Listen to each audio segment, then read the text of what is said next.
Hello guys, कैसे हैं आप सब? होप आप सब ठीक होंगे और मेरी वीडियोस को लाइक और शेयर कर रहे होंगे। जिन्होंने मेरा चैनल सब्सक्राइब नहीं किया है वो मेरा चैनल अभी सब्सक्राइब कर ले। ये स्टूडेंट, अभी तक हमने पढ़ा कि किस तरीके से जो लिबरलिज्म है उसको हमने 3 पार्ट्स में डिवाइड किया था और अभी तक हमने क्लासिकल के बारे में डिस्कस किया है।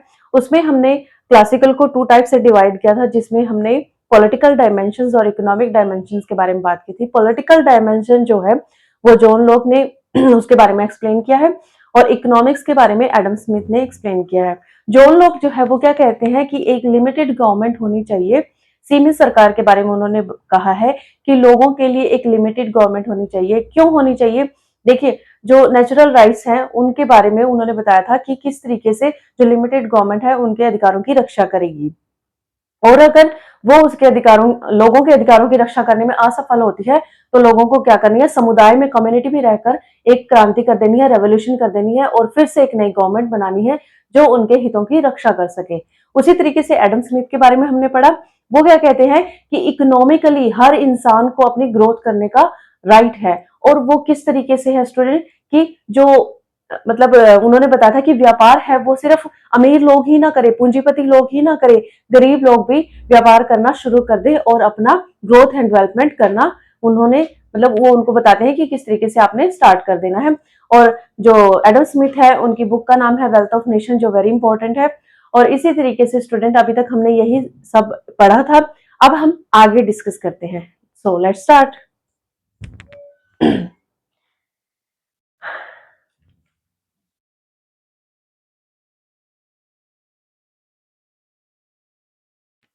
यस, आज हम डिस्कस करेंगे इकोनॉमिक इकोनॉमिक डायमेंशंस के बारे में। यानी कि जो इकोनॉमिक, या आप कह सकते हो इसको हिंदी में क्या कहते हैं, इसको इकोनॉमिक्स को आर्थिक आयाम। आर्थिक आयाम, इकोनॉमिक डायमेंशन। जो ये इकोनॉमिक डायमेंशन था ये किसने दिया था? एडम स्मिथ ने दिया था। इंडिविजुअल राइट्स होने चाहिए, इसके बारे में एडम स्मिथ ने कहा कि हर एक व्यक्ति के पास इंडिविजुअल राइट्स होने चाहिए। राइट्स होने चाहिए। उसने क्या कहा? इंडिविजुअल राइट्स क्या होते हैं स्टूडेंट? कि हर एक व्यक्ति के पास अपने पर्सनल राइट्स होने चाहिए। ये एडम स्मिथ ने कहा था कि हर एक व्यक्ति के पास अपने इंडिविजुअल राइट्स होने चाहिए, अपने अलग अधिकार होने चाहिए। राजनीतिक आयाम के बारे में जब हम बात कर रहे थे, या फिर आपके जो पॉलिटिकल डायमेंशंस है उसके बारे में जब हम बात कर रहे थे, तो उन्होंने कहा था कि एक सोशल कॉन्ट्रैक्ट होगा, है ना। और वो सोशल कॉन्ट्रैक्ट क्या होगा? आपस में जो समुदाय है, जो समुदाय के लोग हैं या कम्युनिटी के लोग हैं वो आपस में करेंगे। और वो सोशल कॉन्ट्रैक्ट क्या होगा?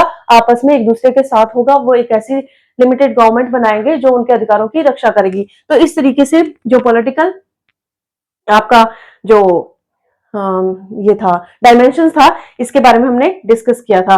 और इससे क्या है, मतलब एक कलेक्टिव राइट्स के बारे में इन्होंने बात की थी। सोशल कॉन्ट्रैक्ट होने के बाद इन्होंने कलेक्टिव राइट्स के बारे में डिस्कस किया था। उसके बाद क्या हुआ था स्टूडेंट? इंडिविजुअल राइट्स के बारे में जो बात करी थी, इकोनॉमिक, इसे इकोनॉमिक लिबर्टी की नीड है। यानी कि जो इंडिविजुअल राइट्स देने के लिए हमें क्या है, हमें इकोनॉमिक लिबर्टी होनी चाहिए। इकोनॉमिक लिबर्टी क्या होती है स्टूडेंट? यानी कि हमें स्वतंत्रता होनी चाहिए। आर्थिक रूप से हम कोई भी मतलब व्यापार कर सकते हैं, कोई भी काम कर सकते हैं। उसके लिए हमें हमारे ऊपर गवर्नमेंट का हस्तक्षेप नहीं होना चाहिए। हमारे जो राइट्स हैं वो मतलब बढ़ जाने चाहिए, ना कि गवर्नमेंट उसमें हस्तक्षेप करे। तो इस तरीके से उन्होंने कहा कि व्यक्ति क्या है, फ्रीली अपने गुड्स और जो उसके सर्विसेज हैं उनके उनको देख सके। यानी कि वो इजीली उनको क्या कर सके, बेच सके, खरीद सके और अपना व्यापार कर सके। तो इस तरीके से उन्होंने कहा था फ्रीली इकोनॉमिक होनी चाहिए, लिबर्टी होनी चाहिए, इकोनॉमिकली लिबर्टी होनी चाहिए हर एक व्यक्ति के पास। तभी क्या है, वो अपना इकोनॉमिक ग्रोथ कर सकते हैं। और इन्होंने एक और चीज कही थी स्टूडेंट कि स्वतंत्रता से अगर भागीदार मतलब भागीदार दिखाएंगे, लेकिन क्लासिकल लिबरलिज्म में क्या था, मर्केंटलिज्म का जो यहाँ पर जो हमने क्लासिकल की बात की थी ना, है ना, क्लासिकल की बात की थी, वहां पे क्या था, कुछ मर्चेंट्स थे, कुछ मर्केंटलिज्म थे, मतलब व्यापारवाद को क्या बढ़ावा दे रहे थे, कुछ ही लोग बढ़ावा दे रहे थे। लेकिन जो इकोनॉमिक डायमेंशंस है उसमें क्या कह रहे हैं, एवरी पर्सन, है ना, हर एक व्यक्ति क्या है उसमें पार्टिसिपेट कर सकता है। यानी कि यहाँ पर इन्होंने मतलब एक सिर्फ एक छोटे से समूह की या व्यक्तियों की बात नहीं की है, इन्होंने कहा है पूरा समाज ही इकोनॉमिक ग्रोथ अपनी कर सकता है। पहले समय में जो उत्पादन होता था, क्लासिकल टाइम में कौन होता था, जो मर्चेंट्स होते थे या जो मर्केंटलिज्म की जो व्यापारवाद की भावना थी, उसमें क्या होता है, सिर्फ पूंजीपति लोग ही मतलब क्या बेचना है ना, बेचना, खरीदना, उसका जो मूल्य है निर्धारित करना, है ना, मूल्य निर्धारित करना, ये सारा कुछ कौन देख रहे थे स्टूडेंट, ये जो उद्योगपति या आप कह सकते हो जो पूंजीवादी थे वही सब देख रहे थे। लेकिन इकोनॉमिक डायमेंशंस में क्या कहा गया कि जो व्यापार कर रहे हैं लोग वही उसकी कीमत तय करेंगे, वही उसको मतलब क्या करेंगे, अपने तरीके से खरीद सकेंगे और बेच भी सकेंगे। तो यहां पर ये नहीं है कि यहां पर तो जो क्लासिकल में हमने देखा कि कुछ सरकार, है ना, मतलब सरकार, कुछ लोग, है ना, और कुछ मतलब परंपराएं ट्रेडिशन के अकॉर्डिंग ही यहाँ पर क्या हो रहा था, इकोनॉमिक ग्रोथ हो रहा था। लेकिन यहाँ पर जब इकोनॉमिक डायमेंशंस की हम बात कर रहे हैं, यहाँ पर क्या हो रहा है स्टूडेंट, यहाँ पर कुछ सरकार और ये सब डिसाइड नहीं करेंगे। 18th सेंचुरी में भी क्या है, साइकोक्रेट्स हुए हैं कुछ, जिनमें से एडम स्मिथ एक थे, एडम स्मिथ साइकोक्रेट्स थे एक। इन्होंने क्या कहा स्टूडेंट कि कुछ ही लोगों के पास नहीं होना चाहिए राइट, किसके पास होना चाहिए स्टूडेंट, इन्होंने इस बात का अपोज किया था और इन्होंने कहा था बाजार को या मार्केट को क्या है, फ्री छोड़ देना चाहिए, इसके ऊपर किसी प्रकार का नियंत्रण नहीं होना चाहिए, अनियंत्रित होनी चाहिए। ठीक है, और अगर अनियंत्रित होगी तो क्या होगा, इन्होंने लेस इज फेयर का स्लोगन दिया था, लेस इज फेयर, ये वेरी इंपॉर्टेंट है स्टूडेंट, एडम स्मिथ ने लेस इज फेयर का स्लोगन दिया था। उसका मतलब क्या है, let it be, let it go, मतलब छोड़ दो, ओपन ओपन रहने दो, उसको खुला छोड़ दो, उसको जो काम करना है उसको करने दो। एडम स्मिथ ने ये कहा था।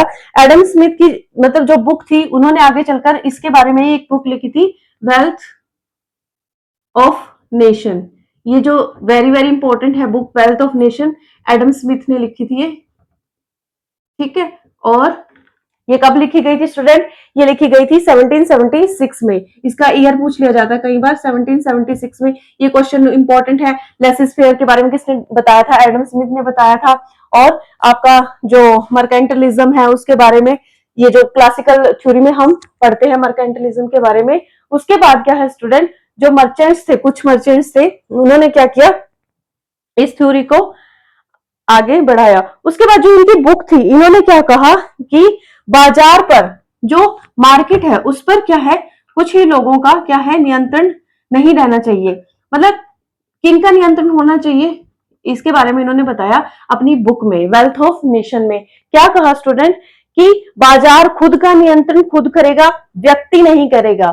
क्या उत्पादन होगा, बनेगा, कितना बचेगा, क्या सब कुछ डिसाइड होगा, ये व्यक्ति डिसाइड नहीं करेगा, ये कौन करेगा, बाजार खुद करेगा। अब देखिए किसी चीज की अगर डिमांड ज्यादा है, एक सेकेंड, यस, अगर किसी चीज की डिमांड ज्यादा है उसकी, और लेकिन वो है मतलब उसकी जो आपूर्ति है वो कम है, मतलब वो चीज बनी कम है, तो रेट क्या हो गए, डिमांड ज्यादा हो रही है, चीज है नहीं है, तो रेट हो जाएंगे, प्राइस हो जाएंगे इंक्रीज। और अगर डिमांड क्या डिमांड कम है और चीज बहुत ज्यादा है ना, तो क्या होगा, डिक्रीज हो जाएगा, सेल लग जाएगी, है ना, कि आओ सेल में खरीद लो ये चीज। जैसे अगर कोई चीज महंगी हो, मतलब सस्ती हो रही है, तो वो मतलब क्यों हो रही है, क्योंकि उसकी डिमांड कम है और उसकी आपूर्ति ज्यादा है, वो मतलब एक बहुत बड़े अमाउंट में उनके पास पड़ी हुई है, तो इसीलिए वो क्या है, सेल लगा दी जाती है। तो इस तरीके से जो law of demand and supply इन्होंने बनाया था, कि इन्होंने स्टूडेंट मार्केट ने बनाया था, किसी एक व्यक्ति ने नहीं बनाया था, इन्होंने अपनी बुक में इसके बारे में डिस्कस किया है। इन्होंने मिनिमम हाईएस्ट प्रोडक्टिविटी की बात की है, minimum highest productivity, minimum highest productivity की बात की है। ठीक है, तो इसमें इन्होंने बताया है कि किस तरीके से अनियंत्रित बाजार को अनियंत्रित छोड़ दिया जाना चाहिए। अगर आप इस चीज एक चीज सोचो कि मतलब क्या हो रहा है, एक सेकेंड,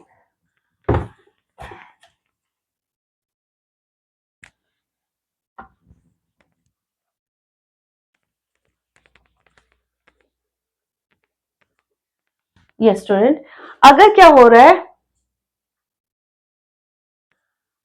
प्रॉफिट ज्यादा हो रहा है ना, प्रॉफिट ज्यादा हो रहा है ना, तो उसका प्रोडक्शन भी तो ज्यादा ही होगा।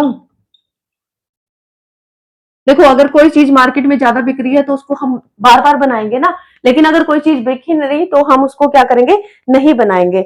और इससे देखो प्रॉफिट ज्यादा होगा, प्रोडक्शन ज्यादा होगी, लेबर भी ज्यादा होगा, है ना, काम करने के लिए लोगों को क्या होगा, मिलेगा, है ना, लेबर ज्यादा होंगे, तो इस तरीके से क्या है, बाजार का क्या होगा, एम्प्लॉयमेंट बढ़ेगी, और एम्प्लॉयमेंट भी बढ़ेगी इससे, है ना, लोगों को रोजगार मिलेगा ना इस चीज से। और क्या होगा स्टूडेंट, इनको प्रॉफिट हो रहा है, प्रोडक्शन हो रहा है ज्यादा, और जो सेल्फ इंटरेस्ट है, मतलब इकोनॉमी क्या होगी, इकोनॉमी एक तरीके से आप देखें तो वो क्या होगी, ग्रोथ करेगी, है ना, वो बढ़ जाएगी अगर ये सारी चीजें होंगी। तो इस तरीके से जो एडम स्मिथ है वो क्या कह रहे हैं कि इन सब चीजों से क्या होगा स्टूडेंट, प्रॉफिट होगा, प्रोडक्शन होगा, लेबर ज्यादा बढ़ेंगे, एम्प्लॉयमेंट मिलेगी लोगों को, और अगर इकोनॉमिक ग्रोथ करेगी तो देश भी तो ग्रोथ ही करेगा।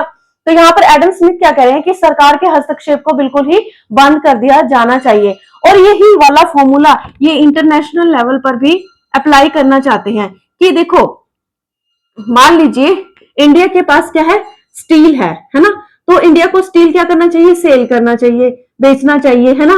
और अगर हमारे पास कोई फूड आइटम कम है तो हमें उस कंट्री से ले लेनी चाहिए जिसके पास वो बहुत ज्यादा मात्रा में है ना, हमें वहां से वो चीज मंगवा लेनी चाहिए, बजाय कि इसके हम उस पर बहुत ज्यादा क्या कर रहे हैं, उस पर बहुत ज्यादा खर्च करके उस चीज को बना रहे हैं। तो इस तरीके से जो हमारे मतलब इकोनॉमिक्स रहे हैं एडम स्मिथ, वो क्या कह रहे हैं कि हमें अपनी इकोनॉमिक पावर को इस तरीके से बढ़ा देना चाहिए। ये डेविड रिकार्डो थे ना, जो डेविड रिकार्डो रिगार्डो डेविड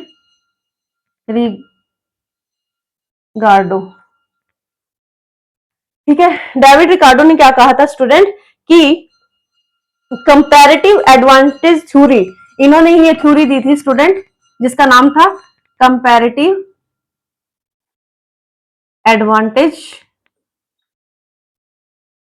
थ्योरी, जिसमें उन्होंने कहा था कि अगर आपकी कंट्री में कोई चीज कम है तो आपको दूसरे कंट्री से वो चीज मंगवा ली जानी चाहिए, और जिस चीज की आपके कंट्री में बहुत ज्यादा बनी हुई है उसको आपको सेल कर देना चाहिए दूसरी कंट्री को। तो इस तरीके से डेविड रिकार्डो का ये जो कंपैरेटिव एडवांटेज थ्योरी थी ये वेरी वेरी इंपॉर्टेंट थी। यहां पर भी मतलब यहाँ क्या है, फ्री ट्रेड एंड लिबर्टी की हम बात कर रहे हैं। इसमें मेन पॉइंट क्या है स्टूडेंट, एक तो उन्होंने लेसेस फेयर की, है ना, लेसेस फेयर के बारे में बताया, किसने, जो हमारे एडम स्मिथ है ना, एडम स्मिथ ने, उन्होंने क्या कहा, पूंजीवाद का क्या किया, खंडन किया, है ना, पूंजीवाद को खत्म करने के लिए पूंजीवाद का खंडन किया कि पूंजीवाद खत्म कर दिया जाना चाहिए। उसके बाद डेविड रिकार्डो आए, उन्होंने कंपैरेटिव एडवांटेज थ्योरी के बारे में बताया। तो इस तरीके से जो इकोनॉमिक वो थी, ग्रोथ थी, वो क्या है, होने लगी। जो ये नहीं है कि जो ग्रामीण क्षेत्रों में जो कैपिटलिस्ट थे ना, है ना, जो पूंजीपति थे, जो क्लासिकल के बारे में अगर हम बात करें तो पूंजीपति क्या है, और अमीर होते जा रहे थे, है ना, और गरीब क्या है, गरीब होते जा रहे थे। तो इस तरीके से जो पूंजीपति हैं उनकी तो क्या हो रही थी, ग्रोथ हो रही थी, और गरीब होता जा रहा था। तो इस चीज को कॉप अप करने के लिए, इस चीज को एक वो करने के लिए यहाँ पर क्या है, जो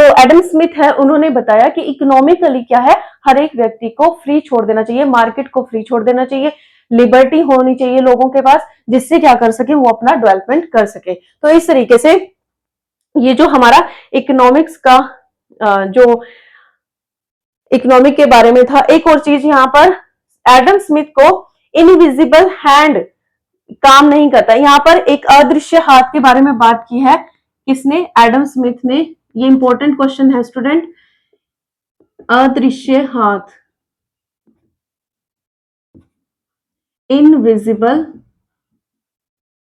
हैंड के बारे में उन्होंने बात की है कि किस तरीके से जो इनविजिबल हैंड है ना, तो ये क्या है हमारा जो होता है वो एडम स्मिथ ने बताया है। इन्होंने कहा है गरीब और गरीब होते जा रहे हैं और अमीर होते जा रहे हैं।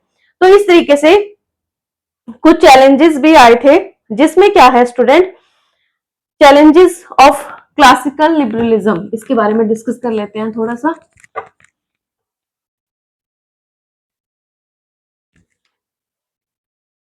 चैलेंजेस,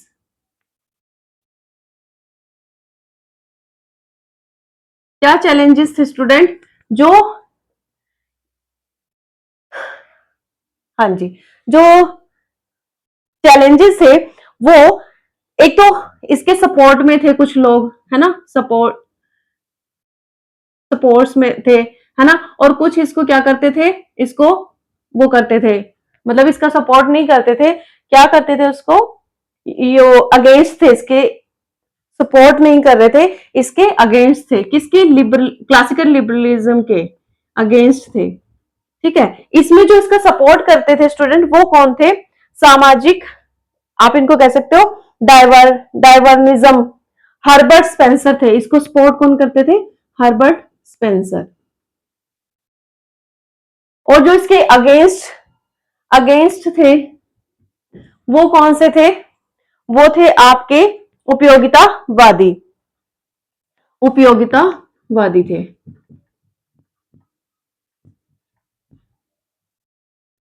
ठीक है, जो इसकी उपयोग मतलब जो ये सपोर्ट में थे, इनका कहना था फ्री मार्केट जरूरी है, जितनी मेहनत करेगा व्यक्ति क्या है उतना ज्यादा ग्रोथ करेगा। इन्होंने कहा था कि फ्री मार्केट होनी चाहिए, इसमें क्या है व्यक्ति अपनी ग्रोथ करेगा, व्यक्ति अपनी ग्रोथ करेगा। ठीक है, तो इस तरीके से क्या है यहां सपोर्ट में इन्होंने कहा है। और इसके जो उपयोगितावादी थे ये थे जर्मी बेंथम थे उपयोगितावादी। इन्होंने क्या है इसके अगेंस्ट बोला है, क्लासिकल लिबरलिज्म के अगेंस्ट बोला है। ये तर्क में विश्वास करते थे स्टूडेंट, ये किसमें, तर्क में, यानी कि लॉजिक होना चाहिए किसी चीज का। इन्होंने क्या है जो नेचुरल राइट्स थे उनको क्या कहा था, बकवास कहा था। उन्होंने कहा था कि ये जो नेचुरल राइट्स है ये बकवास है, कोरी बकवास है, ये किसने दिए हैं, किसने लागू किए हैं और कौन इनकी रक्षा करेगा, इसका पता तो होना चाहिए। तो इस तरीके से जो जर्मी बेंथम है वो क्लासिकल लिबरलिज्म को मतलब उसके अगेंस्ट बोलता है, और वो कहता है कि प्रैक्टिकल लॉज होने चाहिए, है ना, प्रैक्टिकल लॉज होने चाहिए, मतलब प्रैक्टिकली कानून होने चाहिए जो क्या है लागू हो, लोगों को उनका पता भी हो, है ना। और इस तरीके से उन्होंने क्या कहा था स्टूडेंट, एक तरीके से इन्होंने ये बताया था कि एब्स्ट्रैक्ट वर्ल्ड की बजाय रियल वर्ल्ड पर इन्होंने फोकस किया था, कि एक बनावटी समाज ना हो बल्कि रियल समाज हो। जर्मी बेंथम ने क्या कहा था, greatest happiness of greatest number को लागू किया था। और जो हमारे इसके बाद क्या हुआ स्टूडेंट, इन दोनों ने देखो हर्बर्ट स्पेंसर ने इसके सपोर्ट में बात की, किसके, जो हमारा क्लासिकल लिबरलिज्म था। ठीक, उसके बाद जो जर्मी बेंथम थे वो उसके अगेंस्ट में बात कर रहे हैं। अब इन दोनों की थ्योरी के बारे में जो जे.एस. मिल हुए हैं उन्होंने क्या कहा स्टूडेंट, कि मतलब एक उसके बाद हमारा मॉडर्न मॉडर्न लिबरलिज्म आएगा ना, तो उसकी एक कहीं ना कहीं इन्होंने क्या रख दी, नींव रख दी थी, किसकी, मॉडर्न लिबरलिज्म की, है ना। तो ये एक कड़ी के बारे में, मतलब एक कड़ी बन गए थे कहीं ना कहीं, किसके बारे में, मॉडर्न लिबरलिज्म के बारे में ये बताते हैं कौन, जे.एस. मिल। जे.एस. मिल ने क्या कहा स्टूडेंट्स, इन्होंने कहा कि क्लासिकल लिबरल ही थे, पर बाद में, मतलब पहले तो ये क्या थे, ये थे क्लासिकल लिबरल थे, लेकिन बाद में ये क्या है, इन्होंने अपने आप को चेंज किया और ये क्या बन गए, ये, एक सेकेंड स्टूडेंट्स,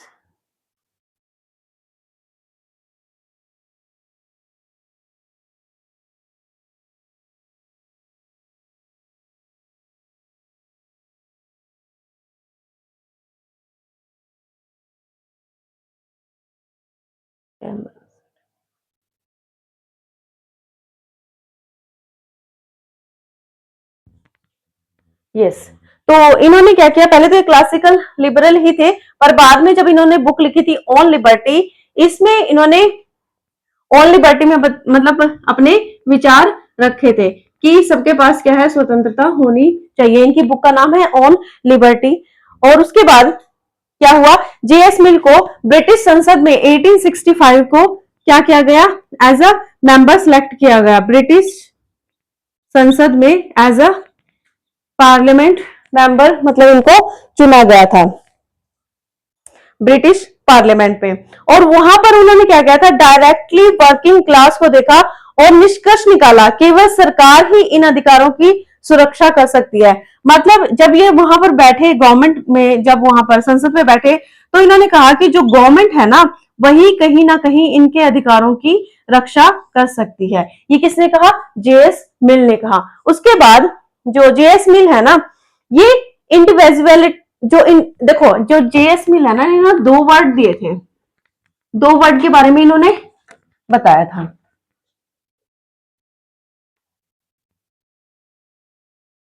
एक तो था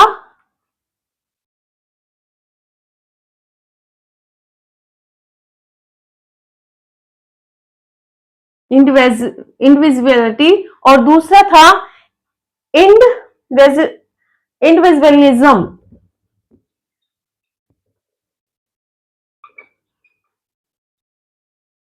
इसको कहते हैं इंडिविजुअलिटी। क्या होती है स्टूडेंट, व्यक्तित्व, या फिर आप कह सकते हो कि इसे क्या कहा जाता है, व्यक्तित्व, और इसे कहा जाता है व्यक्तित्ववाद। ये किसके सपोर्टर थे, ये थे व्यक्तित्व के या इंडिविजुअलिटी के। इंडिविजुअलिटी में इन्होंने बताया कि ये इसको, देखो एडम स्मिथ इसको सपोर्ट कर रहे हैं, ठीक है, एडम स्मिथ। और इसको कौन सपोर्ट कर रहा है स्टूडेंट, इसको हमारे मिल सपोर्ट कर रहे हैं। मिल क्या कहते हैं कि किसी व्यक्ति के अंदर कितनी पोटेंशियल है, किसी व्यक्ति के अंदर काम करने की क्षमता कितनी है, इसके बारे में बताते हैं। कि देखो एक व्यक्ति के अंदर तो काम करने की क्षमता बहुत ज्यादा है, तो वो बहुत सारा काम कर सकता है, तो इस तरीके से वो क्या कर सकता है, अपना डेवलपमेंट कर सकता है। लेकिन कुछ लोग होते हैं ना, जो ड्रंक पर्सन होते हैं, वो क्या है, शराब पीकर नाली में ही पड़े रहते हैं, गटर में ही पड़े रहते हैं। और जो एजुकेटर होते हैं, जो शिक्षित व्यक्ति होते हैं, वो क्या करते हैं, शिक्षा लेते हैं और साफ सुथरी जगह पर रहते हैं, कहां पर, लाइब्रेरी में। तो इस तरीके से जो जेएस मिल है, ये एक्सप्लेन करते हैं कि किस तरीके से जो इंडिविजुअलिटी है, लोगों के अंदर बहुत सारी पोटेंशियल है काम करने की, और ये अपनी ग्रोथ ही करेंगे। और एक और चीज इन्होंने कही थी स्टूडेंट, वो क्या कही थी कि ये जो इंडिविजुअलिटी है, इसमें क्या होता है, कॉन्टिन्यूस प्रोसेस होती है। मतलब क्या होता है स्टूडेंट, ये निरंतर अपना विकास करते रहते हैं, निरंतर प्रक्रिया है, और निरंतर अपना क्या करते रहते हैं, विकास करते रहते हैं। कौन कह रहे हैं स्टूडेंट, हमारे जेएस मिल कह रहे हैं। तो इन्होंने कहा था कि मॉडर्न जो हमारी लिबरलिज्म है, उसमें कहीं ना कहीं ये चीज भाग लेती रहेगी। और उसके बाद इन्होंने क्या कहा स्टूडेंट, इन्होंने एक चीज और बताई कि राज्य के हस्तक्षेप, देखो अगर आपको अपनी प्रोसेस करनी है तो क्या होगा स्टूडेंट, आपको आपके ऊपर गवर्नमेंट का क्या होना चाहिए, गवर्नमेंट का हस्तक्षेप होना जरूरी है। देखो अगर गवर्नमेंट हस्तक्षेप नहीं करेगी तो आपका विकास नहीं होगा। ये इस चीज के सपोर्ट में रहते हैं। उनका म्यूचुअल कोऑपरेशन होना बहुत जरूरी है, पारस्परिक सहयोग होना बहुत जरूरी है। एडम स्मिथ जो है, सोसाइटी को कोई रोल नहीं होगा, लेकिन मिल कहते, एडम स्मिथ ने क्या कहा था कि सोसाइटी का कोई भी रोल नहीं होगा, लेकिन एडम स्मिथ कहते हैं कि हाँ इसका रोल होगा, सोसाइटी का या कम्युनिटी का रोल होगा, म्यूचुअल कॉर्पोरेशन होगा इनका, है ना। यहाँ पर सोसाइटी का रोल नहीं होगा, लेकिन यहाँ पर सोसाइटी का क्या होगा, रोल जरूर होगा। ठीक है, तो इस तरीके से क्या है स्टूडेंट, जो जेएस मिल है, उन्होंने एक नया ही आयाम रखा और कहीं ना कहीं मॉडर्न लिबरलिज्म की एक विचारधारा को रख दिया था या एक पॉइंट को उन्होंने यहाँ पर रख दिया था। तो आज की क्लास में इतना ही हमारा पॉलिटिकल और इकोनॉमिक डायमेंशन हो गया है। नेक्स्ट क्लास में हम मॉडर्न लिबरलिज्म के बारे में बात करेंगे। So thank you so much.